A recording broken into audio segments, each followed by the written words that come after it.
Pastor Anacleto, estava vendo aqui a respeito da igreja multiplicadora. Assim, como foi essa ideia de projeto, igreja multiplicadora? Como se deu início? Como o pessoal absorveu isso na sua vida, sabe?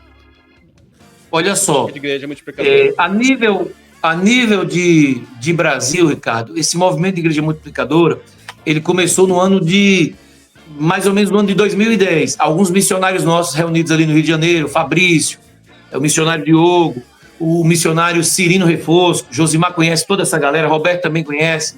Então esses meninos, eles reunidos ali no Rio de Janeiro, eles começaram a pensar, Ricardo, sobre uma igreja relacional, uma igreja discipular, uma igreja em pequenos grupos, né? E a Junta de Missões Nacionais, ela tinha um projeto, logo ali no início dos anos 2000, quando o pastor Fernando Brandão assumiu a junta, eles iniciaram um projeto que era um projeto desafiador de plantar várias igrejas batistas, algumas milhares de igrejas batistas no Brasil inteiro. E aí eles não queriam mais plantar uma igreja assim, alugando um ponto e colocando lá um pastor ou um casal de missionários. Mas eles queriam iniciar uma igreja através de uma casa, através de relacionamento, através de estudo bíblico. E a partir dali eles foram preparando o material. Aí por volta do ano 2010 foi o pontapé inicial, quando o pastor Fernando Brandão, Ricardo, ele criou aquele livro, ele escreveu aquele livro, Igreja Multiplicadora, 5 princípios para o crescimento da igreja local. Josimar lembra desse livro, o missionário Roberto também lembra desse livro. Então esse livro, ele foi muito difundido, ele foi muito divulgado. No primeiro momento, ele era bem grossinho assim, Ricardo.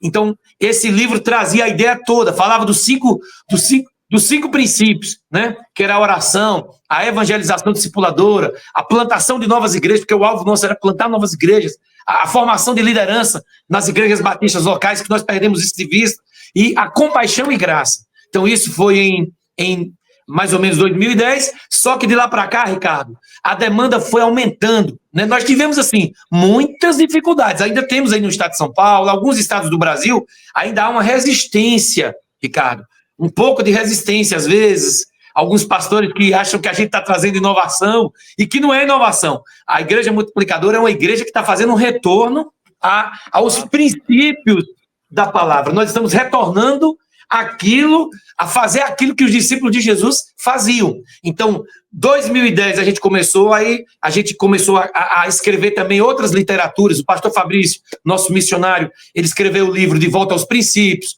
O Diogo Carvalho escreveu, nosso missionário também da Junta de Missões, escreveu o livro Relacionamento Discipulador.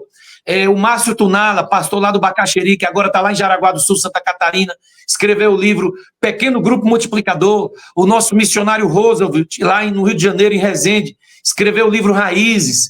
Né? O nosso pastor William Salgado, missionário hoje que mora em Campinas, aí pertinho de vocês, escreveu o livro Supervisão de PGM. Então, aí nós começamos a ter, Ricardo, um material que dá um embasamento para isso que nós pensamos do jeito de ser igreja. Uma igreja que ore, uma igreja que evangelize, Josimar, uma igreja que plante novas igrejas, uma igreja que seja, Roberto, diferencial na comunidade através da compaixão e graça, e uma igreja também, Ricardo, que forme liderança. Nós precisamos formar liderança. Josimar sabe disso. Como executivo da associação, ele sabe da dificuldade que os nossos pastores têm de líderes nas igrejas locais.